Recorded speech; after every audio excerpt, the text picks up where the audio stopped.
건강하게 비만 잡는 닥터 코치. 안녕하세요. 내 손안의 코치, 비만 잡는 닥터 코치 김주영입니다. 먼저 오늘은 초가공식품에 대해서 얘기를 해볼 건데, 본론에 들어가기 앞서 잠깐 설명드리는 시간을 좀 갖도록 해볼게요.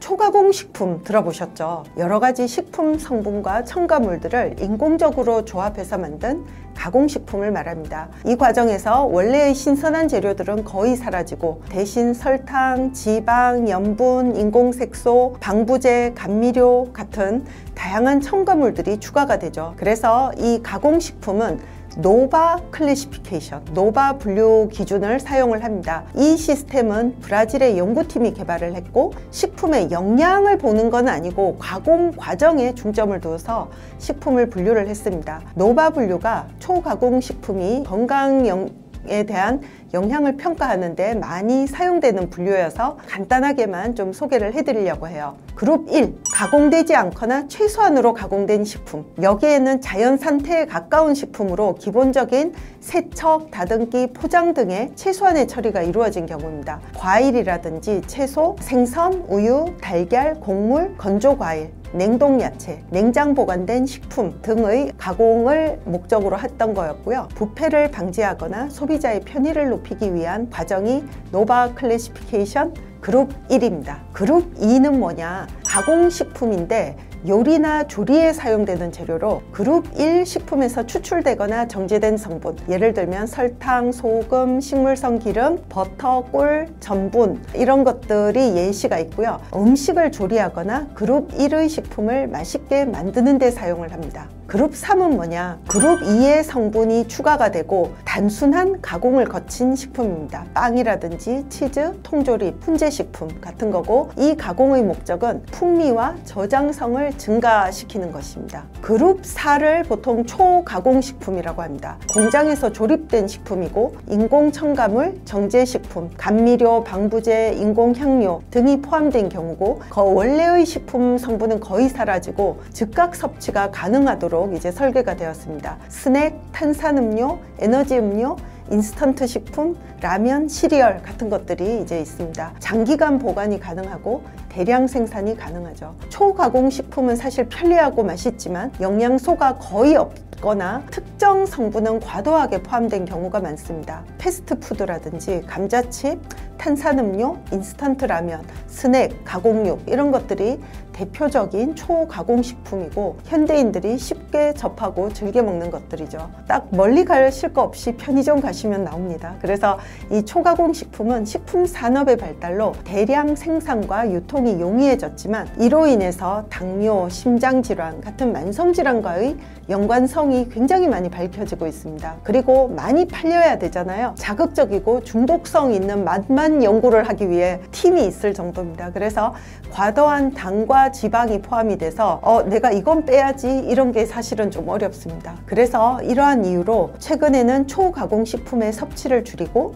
신선한 식재료, 최소한의 가공을 거친 자연식을 지향하는 식생활이 건강에 도움이 된다는 인식이 확산되고 있습니다. 그렇지만 이 초가공식품 이미 이제 우리 일상에 깊이 자리 잡고 있어서 뿌리치기가 쉽지 않습니다. 간편하고 맛있어서 자주 손이 가지만 그만큼 또 건강에 미치는 영향도 논란이 되고 있는 초가공식품. 일부 전문가들은 초가공식품을 느린 독이라고 부르면서 경고를 하고 있습니다. 그래서 초가공식품이 정말 우리 건강에 어떤 영향을 미치는지 또 어떤 걸 주의해야 되는지 오늘은 OX 퀴즈로 알아보는 시간을 갖도록 해볼게요. 땡! 모든이라고 들어가면 보통은 X입니다. 그죠? 그래서 성분을 보는 게 중요한 것 같아요. 초가공식품에 염분이 어느 정도 들어갔나, 지방이 어느 정도냐, 단당류가 어느 정도냐, 이런 거를 보는 게 맞는 것 같습니다. 육회어 들어보셨죠? 이거는 사실 초가공식품입니다. 그렇지만 식사 대용으로 또 이제 간식용으로 많이 쓰고 있는 거죠. 그래서 그냥 무조건 초가공이 되었다고 다 해로운 게 아니라 성분을 봐야 된다라는 부분을 말씀드리고 싶습니다. O입니다. 맞습니다. 그렇지만 이 적당히를 좀 잘 봐야 되는데 여기에서의 핵심은 적당인 것 같아요. 이 적당히가 어느 정도가 적당히냐, 그리고 들어있는 성분이 어떤 거냐에 따라 좀 달라지는 것 같아요. 그래서 염분이나 포화지방 등 건강에 좋지 않은 성분이 얼마나 포함되어 있는지, 그리고 인공 첨가물, 감미료, 방부제, 이것도 사실 자세히 못 보잖아요. 근데 이런 것들이 어느 정도 함유되어 있는지에 따라서 건강에 미치는 영향이 좀 달라질 수 있는 것 같아요. 우리나라 라면 역사 한번 보면 어떤가요? 1960년대에 처음 라면이 소개가 됐고, 이제 정부에서 막 권장을 했어요. 라면 소비를 증진시키려고. 그러면서 이제 폭발적으로 늘었죠. 그래서 70, 80년대 대중화가 되었고, 90년대 이후는 다양하게 라인업도 되고 고급화가 됐습니다. 모두 잘 못 먹었던 70년대, 80년대는 라면을 먹는다고 건강에 해롭다는 생각은 하지 않았고요. 또 그게 비만으로 바로 이어진 것도 아닙니다. 그런데 이제 90년대는 비만율도 올라가고, 임신으로 인한 비만도 올라가고, 애들도 비만율이 올라가니까 고급 라면이 나왔음에도 불구하고 라면을 먹으면 건강에 안 좋다. 약간 이런 이제 인식이 확산이 된 것 같습니다. 그래서 유전적인 취약성과 환경적 요인이 결합이 되고 거기에 초가공이 들어가면 건강에 안 좋은 영향을 줄 수 있다. 이걸 기억하시면 좋겠습니다. O입니다. 이거는 맞는 것 같아요.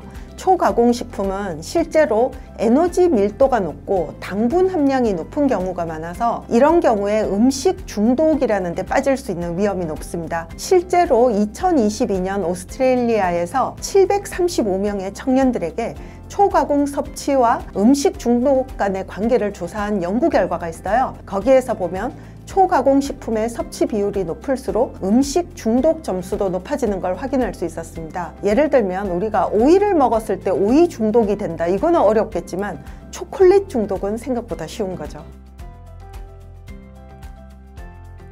O입니다. 초가공식품과 암발생 관계를 밝히는 연구는 임상시험을 할 수가 없어요. 너는 이것만 먹어 이러고 암발생 볼래 이렇게 할 수 없고, 너는 건강한 것만 먹어 이런 거는 연구윤리에 위반되기 때문에 사실은 이거를 실험 연구를 할 수는 없고, 보통은 코호트라고 해서 추적 관찰을 통한 연구를 합니다. 근데 코호트 연구에서는 관련성이 있는 걸로 나왔어도 실제 실험 연구에서는 꽝인 경우가 굉장히 많이 나와서 코호트 연구를 해석할 때는 인과관계는 아닐 수 있다는 것을 염두에 두시고 평가를 해야 되지만, 초가공식품의 섭취가 늘었을 때 실제로 코호트 연구에서 직장 대장암, 유방암, 췌장암 위험을 높일 가능성이 있는 것으로 제시가 되기는 했어서 실제로 초가공식품은 암 발생 위험이 올라갈 확률은 있다는 부분을 알고 계시면 좋겠습니다. 모두라는 단어가 들어가면 보통 X입니다. 그래서 이 질문은 X입니다. 그렇지만 이것도 이제 첨가물의 종류, 양과 노출 정도에 따라서 좀 달라질 것 같습니다. 그래서 이 질문은 실제 식품의 가공과 포장까지를 쭉 봐야 되는데요. 이것도 재밌는 연구가 있었습니다. 식품 포장부터 가공까지 식품에 닿는 화학물질, 이거를 푸드 컨택 케미컬이라고 해서 FCC라고 부르겠습니다. 이게 음식으로 이행될 수 있는 걸로 되어 있습니다. 우리가 비닐 포장 이런 거에 있는 거라든지 플라스틱 안전제, 산화방지제, 비스페놀, 프탈레이트 이런 것들이 있는데, 이런 것들은 실제로 우리 몸의 호르몬을 교란을 시키고 내분비계에 문제를 가져올 수 있는 것으로 되어 있습니다. 흡수된 화학 물질은 혈액, 소변, 모유, 태반 등 다양한 이제 인체 추출물에서 검출이 되었고요. 이 과정 중에 일부는 대사산물로 전환이 돼서 소변이나 대변을 통해 빠질 수도 있지만, 노출량이 엄청 많아지거나 하면 안 빠질 가능성이 많습니다. 예를 들어 폴리불화 알킬 물질 같은 것들이 있는데, 이런 물질들은 환경이라든지 체내에서 매우 안정적으로 오래 머물기 때문에 배출에 시간이 많이 걸리는 경우가 있습니다. 최근 연구에서 보면 이런 FCC, 음식 접촉을 통한 이제 가공 물질이 14,000개가 된다고 돼 있어요.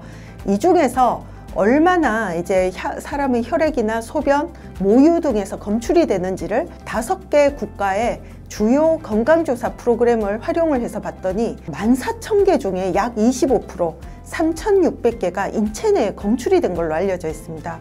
그리고 이미 알려진 위험한 물질 194개도 포함이 되었고 80개 정도는 주의를 요하는 첨가물로 알려져 있습니다. 그래서 밑에 제가 웹사이트를 이제 띄워놨는데 여기에 들어가시면 영문이지만 자세한 정보를 보실 수가 있어서 생각보다 이제 식품 가공이라든지 처리해서 별 생각 없이 먹고 있는 이 초가공 음식이 가공 과정에서 14,000개의 화학물질에 노출이 될 수 있고 그 중에 4개 중에 1개는 인체 내로 들어올 수 있다는 점 주의가 필요한 것 같습니다. 그리고 아직까지도 화학물질의 독성이 연구조차 되고 있지도 않기 때문에 사실은 좀 주의는 할 필요가 있다라는 생각이 들었습니다. 네, 이것도 O입니다. 많은 연구들에서 초가공 음식의 섭취가 높아질수록 비만, 당뇨, 대사증후군 위험이 유의미하게 증가하는 것으로 많이 나타납니다. 칼로리가 똑같을 때도 초가공 식품의 비율이 높아지면 복부 비만이 특히 위험도가 올라가는 걸로 나오고요. 총 89만 명을 대상으로 종합 분석한 결과를 봐도 초가공 식품 섭취를 하게 되면 비만, 복부 비만 위험을 1.5배 높이고 대사증후군 위험도 1.8배, 우울증 위험도 1.2배 정도를 높이는 것으로 되어 있어서 주의가 필요한 것 같습니다. 이제까지의 OX를 들어보면 애들한테 먹이기가 쉽지는 않겠죠. 그래서 초가공식품은 실제로 비만, 대사 이상, 음식 중독으로 이어질 수 있고 일부 암 발생을 높일 수 있을 가능성도 있고요. 그렇기 때문에 사실은 아이들한테는 노출을 최소화하는 것이 좋을 것 같습니다. 이것도 O입니다. 그러니까 아까까지는 이제 초가공식품은 이거는 뭐 먹으면 독이 될 것처럼 마치 말씀을 드렸지만 그럼 반대로 생각을 해볼까요? 초가공식품을 없애면 비만도 다 좋아지고 할까요?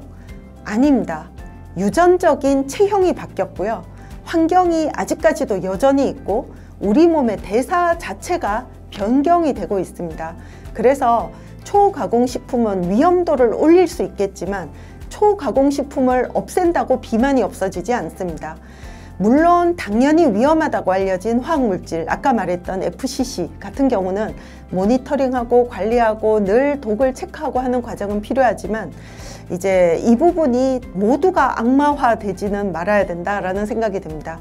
그리고 초가공식품은 가공 정도에 대한 분류지 식품의 성분에 대한 검증을 하지는 않았습니다. 그래서 초가공식품이라는 분류를 조금 더 세분화해서 초가공이 되어 있으면서 염분이 많다 이런 걸 가지고 이제 위험도를 평가를 하는 게 다시 필요할 것 같습니다. 소세지 같은 가공육은 사실 대장암의 위험을 올릴 수 있는 것으로 되어 있습니다.